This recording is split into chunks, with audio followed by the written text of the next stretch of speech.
श्री राम जय राम जय जय राम, श्री राम जय राम जय जय राम।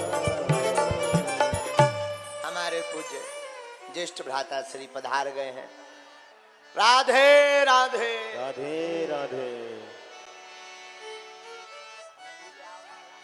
श्री राम जय जय राम, सिया राम जय जय सिया राम, सिया राम जय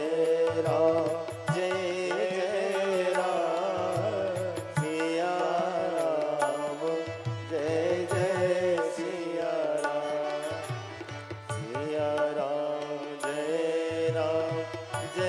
जय राम, सिया राम जय जय सिया राम, सिया राम जय जय राम, सिया राम जय जय सिया राम, सिया राम जय जय राम, सिया राम जय जय सिया राम, सिया राम जय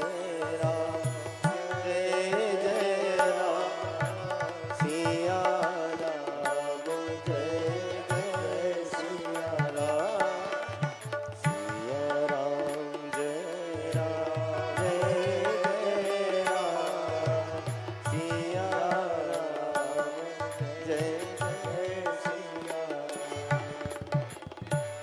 राधे राधे बोलना पड़ेगा राधे राधे। जोर से और जोर से और जोर से। पूज्य श्री श्रद्धेय धर्म रतन शांति दूत पूज्य हमारे ज्येष्ठ भ्राता श्री ठाकुर जी पधार गए हैं इस कथा में, और आज मानो श्री धाम वृंदावन ही चल करके आ गया हो। हमें पूज्य मलुक पीठ वाले महाराज जी ने एक कथा बताई थी, एक बात बताई थी, वो बहुत ही आपको देख करके याद आ जाती है।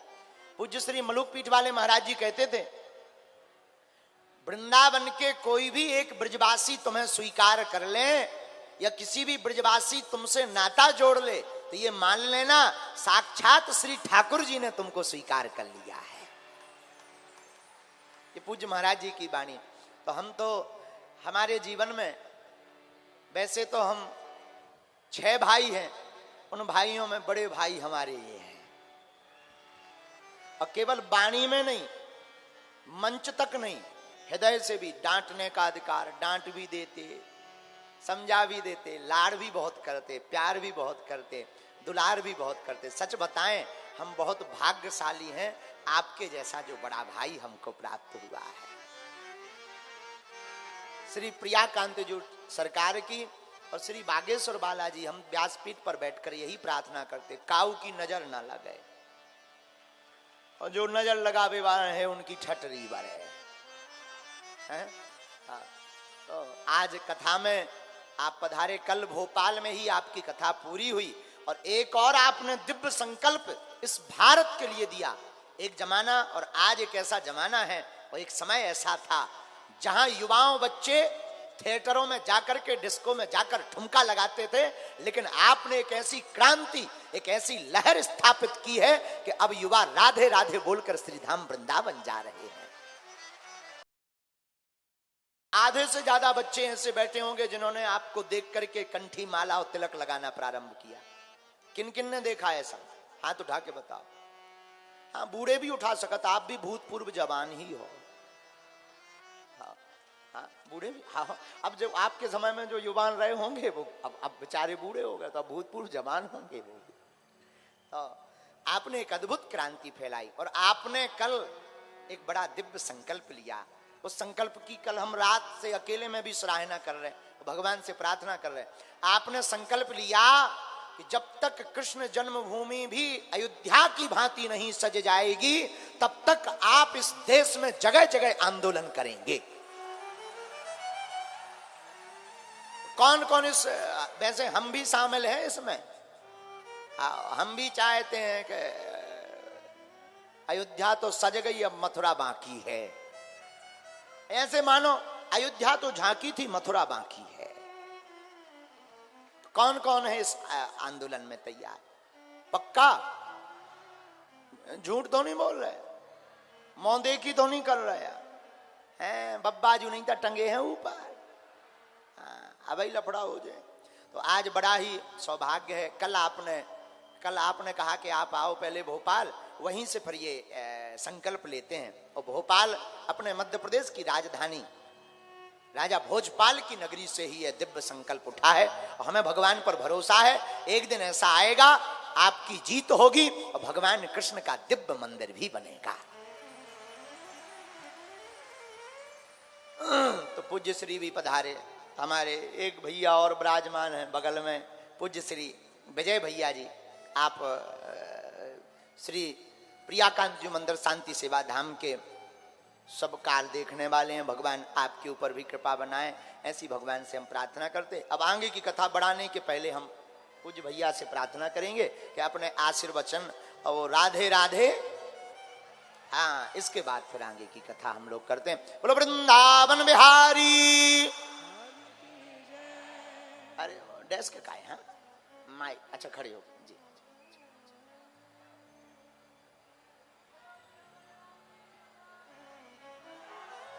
राहुल कोठारी जी, ठीक है।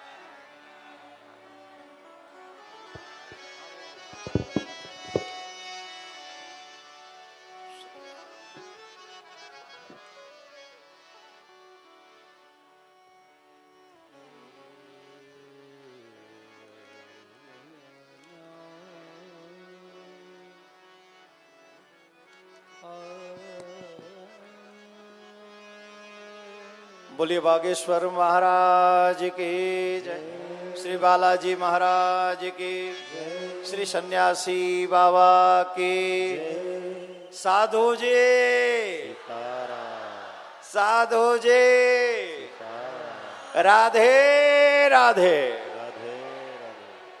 देखो सुनो, हम धीरे सुनने के आदी नहीं है, न धीरे बोलते न धीरे सुनते, चकाचक बोलते और चकाचक सुनते। क्या बोलना पड़ेगा? राधे राधे। क्या बोलना पड़ेगा? व्यासपीठ पर विराजमान मेरे प्यारे प्रिय, अभी व्यासपीठ पे विराजमान है, इसलिए पूज्य महाराज श्री महाराज जी ने जिस तरीके से एक धर्म में, युवाओं में जो एक क्रांति लाई है वो अद्भुत है। और ऐसी क्रांति जो हम सब के लिए, सनातन के लिए बहुत जरूरी है। हमने देखा है, हमारे जीवन में कई बार ऐसा अनुभव हुआ है कि कोई भी परेशानी के कारण हमारी सनातन बहन बेटियां यत्र तत्र लोगों के पास जाती थी अपना इलाज कराने के लिए, लेकिन इलाज के बहाने जो उनके साथ में वहां दुर्व्यवहार होता था वो हम इस माइक से बोल नहीं सकते। और हम इस बात से बहुत प्रसन्न हैं कि बालाजी महाराज अपनी कृपा हमारे भैया पर, अनुज पर इतनी की हुई है कि आप लोगों के कष्टों का निवारण करते हैं और बंद कमरे में नहीं करते हैं, कथा पंडाल में करते हैं, कैमरों के सामने करते हैं। इसमें कुछ छिपाने योग्य नहीं है। जो लोग कहते हैं कि ये अंधविश्वास फैला रहे हैं, कमरे में बैठे हुए लोग क्या जाने कि विश्वास किसको कहते हैं। और अंधविश्वास किसको कहते हैं? जिन्होंने कभी अपने माँ बाप पे, अपने धर्म पे, अपने भगवान पे विश्वास न किया हो, उन्हें क्या पता बालाजी का विश्वास क्या होता है। जो एक जगह पर बैठकर कहते कि I don't believe in God, मैं भगवान को नहीं मानता, तो जब तुम भगवान को ही नहीं मानते तो फिर चमत्कार को कैसे मानोगे, हनुमान जी की कृपा को कैसे मानोगे? क्योंकि तुम्हारी नजर में तो हनुमान जी है ही नहीं, और जिनकी नजर में नहीं है वो नहीं जान पाएंगे कि बालाजी क्या है, कृपा किसको कहते हैं। जय जय जय हनुमान गुसाई, कृपा करो गुरुदेव की नाही। कौन ऐसा है जो हनुमान जी की कृपा को ठुकरा सकता है? कोई भी नहीं। जीता जागता सबूत हमारे मध्य में व्यासपीठ पर विराजमान हमारे पूज्य भाई श्री है, जो हमारे अनुज हैं, जो बागेश्वर धाम बालाजी महाराज की कृपा के पूर्ण कृपा पात्र हैं, जो आज हमारे मध्य में, देखिए ना, यहां से जहां तक जा रहे नजरे सरीसर नजर आ रहे। अब जिनकी खोपड़ी, किसी के होता है सर और किसी की होती है खोपड़ी। सर तो झुकने के लिए है, पर जिनकी खोपड़ी, खोपड़ी का मतलब है जो खोई पड़ी, वो है खोपड़ी। जिनकी खो गई है और कहीं पड़ी है, वो क्या जानेंगे कि बालाजी महाराज का क्या कृपा है और क्या चमत्कार है। परख सकती नहीं रत्न को हर इंसान की आंखें, परख सकती नहीं रत्न को हर इंसान की आंखें, दिखाई हनुमत क्या देगा जब न हो जब तक ज्ञान की आंखें। मैं बार बार व्यासपीठ को नमन करता हूं। मुझे पता है कि आप महाराज जी को सुनना चाहते हैं, लेकिन इतने बड़े सनातनियों के बीच में कल जो हमने एक संकल्प लिया है, उस संकल्प को व्यासपीठ के आगे दोहराते हुए अपनी वाणी को विराम दूंगा। वो संकल्प है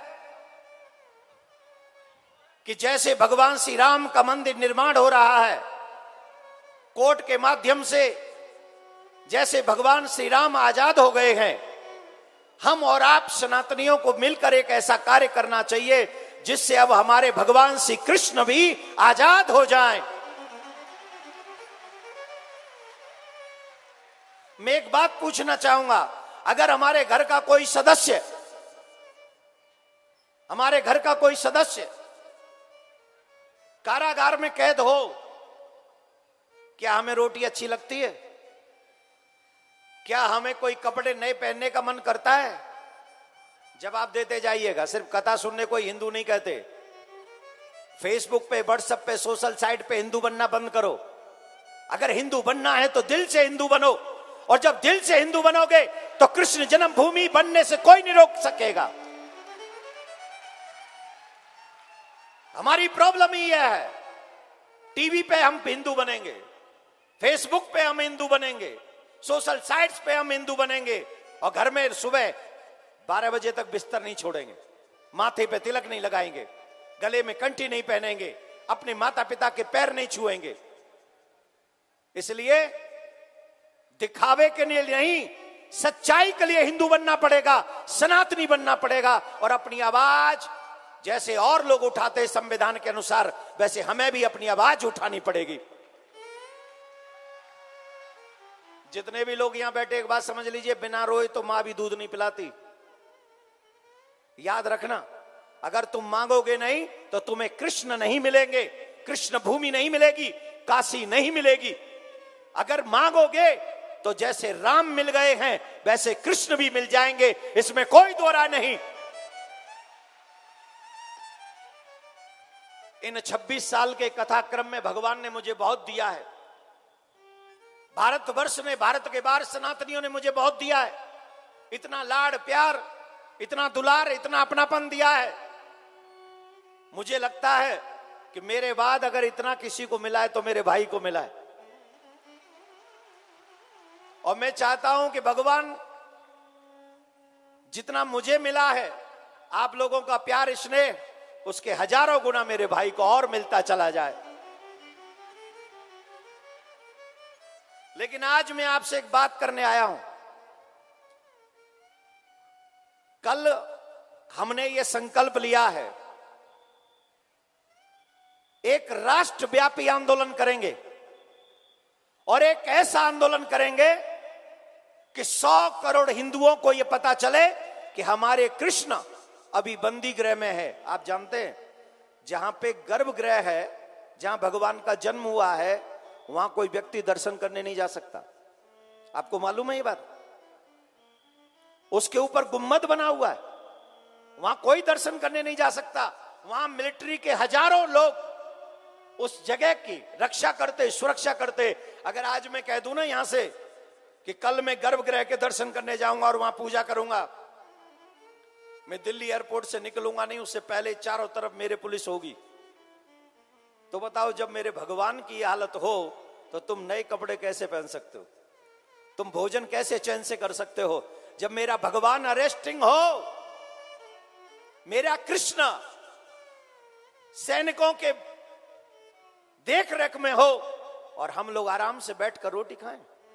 मैं तो कहता हूं खाओ, ताकत बढ़ाओ और आंदोलन में इतने शामिल हो जाओ कि हमारी बात को भारत सरकार भी सुने, हमारी बात को सुप्रीम कोर्ट भी सुने और हमारी बात को वो लोग भी सुने जो हमारी जगह पर अपना अधिकार जमाते हैं।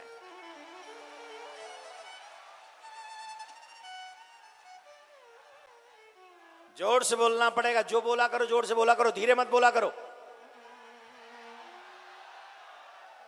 दुल्हनों का अभी ब्याह होके आया, बोलोगी तो सास लड़ोगी, सास लड़ जाएगी तुमसे। अरे इतने जोर से बिंदास बोलो कि तुम यहां बोलो और आवाज 57 कंट्रियों में पहुंच जाए कि अब हिंदू जाग रहा है, सनातनी जाग रहा है। इतनी जोर से आवाज होनी चाहिए तुम्हारी। और जोर से बोलना पड़ेगा, और जोर से बोलना पड़ेगा, और जोर से बोलना पड़ेगा।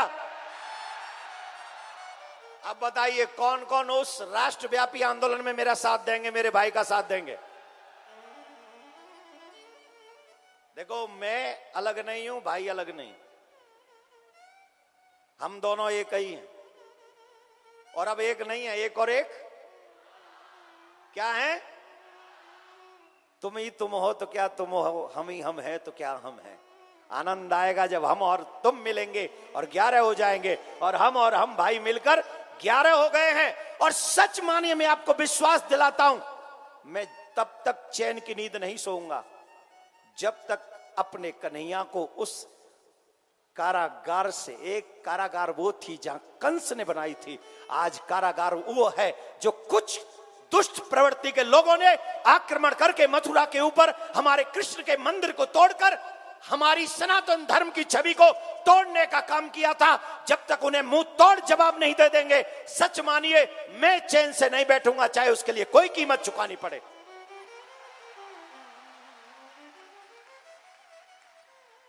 आप सभी से एक प्रार्थना कर रहा हूं भैया के सामने, ट्विटर पे, फेसबुक पे, जिस जिस सोशल साइट्स पे आप हो, अपने नाम के पीछे सनातनी लिखना प्रारंभ कर दो और आज से तैयारी शुरू कर दो कि जब भी राष्ट्रव्यापी आंदोलन होगा कृष्ण जन्मभूमि के लिए, हम अपने जीवन का कुछ महत्वपूर्ण समय अपने कन्हैया और कन्हैया की आजादी के लिए अवश्य लगाएंगे। ऐसा संकल्प करके यहां से जाना।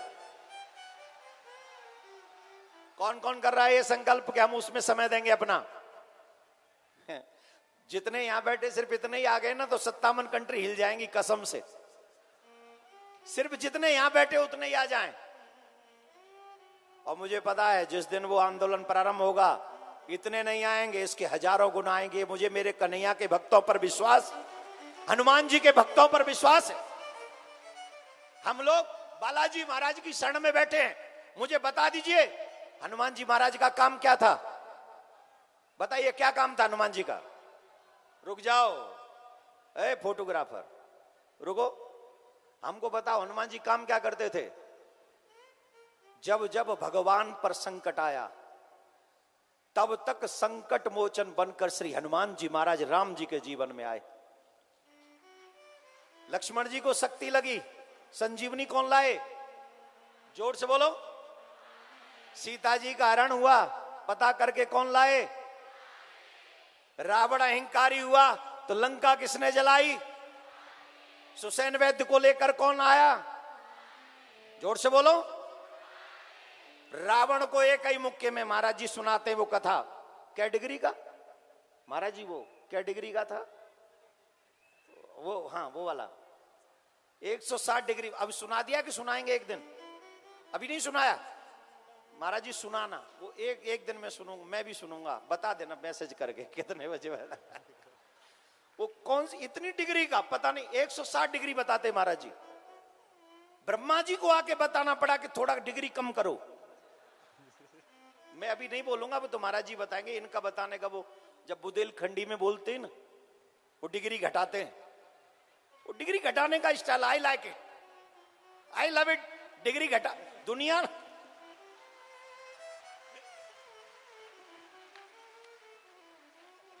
दुनिया डिग्री बढ़ाने को लाइक करती है और मैं इनके डिग्री घटाने वाले स्टाइल को सीरियसली आई लव इट। बहुत अच्छा लगता है वो जब आप बताते, वो भी बुंदेलखंडी भाषा में। अब हम इनके बागेश्वर धाम में हमने कथा की थी और वहां हमने एक शब्द सुना था महाराज जी के मुंह से, ठठरी। और बाद में हमने सुना वो ठठरी भी एक अजीब चीज हो गई है बाद में। तो हनुमान जी महाराज जिन्हें ब्रह्मा जी ने आके कहा कि अपनी डिग्री कम करो, रावण में एक मुक्का मारा तो रावण को ब्रह्मांड दिख गया था। जब राम जी को भरत जी को संदेश देना था तो संदेश लेके सबसे पहले कौन गए? जोर से बोलो। इसका मतलब जानते हो, जब भक्त को जरूरत पड़ती है तो भगवान सेवा करने पहुंच जाते हैं, और जब भगवान को किसी चीज की जरूरत होती है तो हनुमान सेवा करने के लिए पहुंच जाते हैं। तो मेरा कहने का अभिप्राय यह है कि कृष्ण जी के कार्य को करने के लिए हम सबको हनुमान जी का कृपा पात्र बनना पड़ेगा।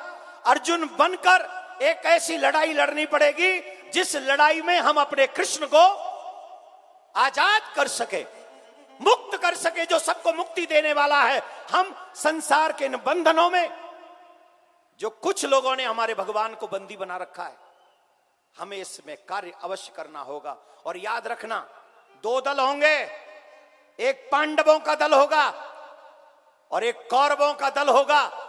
ये हमें और आपको सुनिश्चित करना है कि हमें पांडवों के दल में खड़ा होना है कि हमें कौरवों के दल में खड़ा होना है। लड़ाई एक बार फिर होगी, महाभारत एक बार फिर होगा, कृष्ण का सुदर्शन एक बार फिर चलेगा और वो सुदर्शन चक्र फिर से एक बार सत्य की विजय करवाएगा और पुनः धर्म जीतेगा और पुनः हमारे सनातनी आजादी में अपने कन्हैया की पूजा मथुरा में चलकर करेंगे, इसमें कोई दो राय नहीं।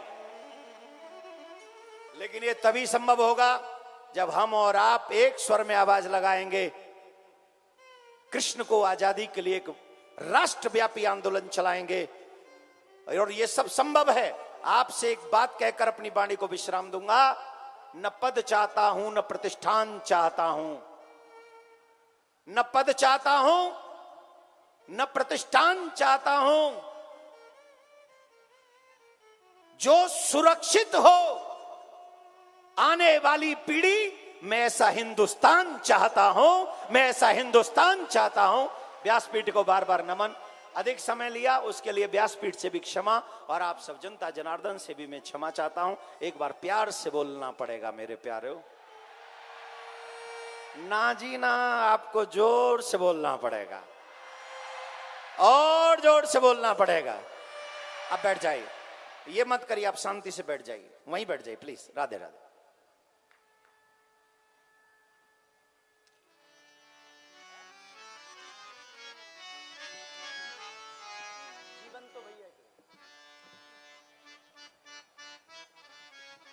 पूज्य श्री ज्येष्ठ भ्राता श्री ने जो संकल्प लिया है, हम आप सबका दायित्व है इस संकल्प को पूरा करने का, क्योंकि भगवान कृष्ण केवल भैया जी के नहीं हैं। अरे नटवर नागर नंदा,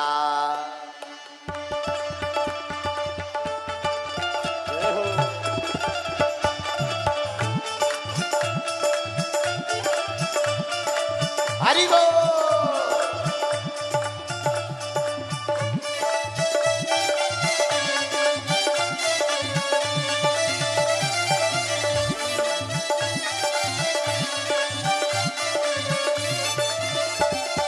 गोविंदा गोविंदा गोविंदा गोविंदा गोविंदा गोविंदा, गोविंदा गोविंदा गोविंदा गोविंदा गोविंदा गोविंदा।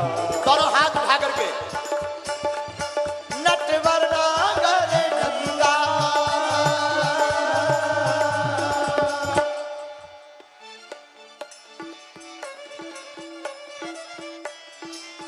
नटवर नागर नंदा भजो मन गोविंदा, नटवर नागर नंदा भजो मन गोविंदा। श्याम सुंदर मुख चंदा भजो मन गोविंदा, श्याम सुंदर मुख चंदा भजो मन गोविंदा। गोविंदा गोविंदा गोपाला, गोपाला गोपाला गोविंदा,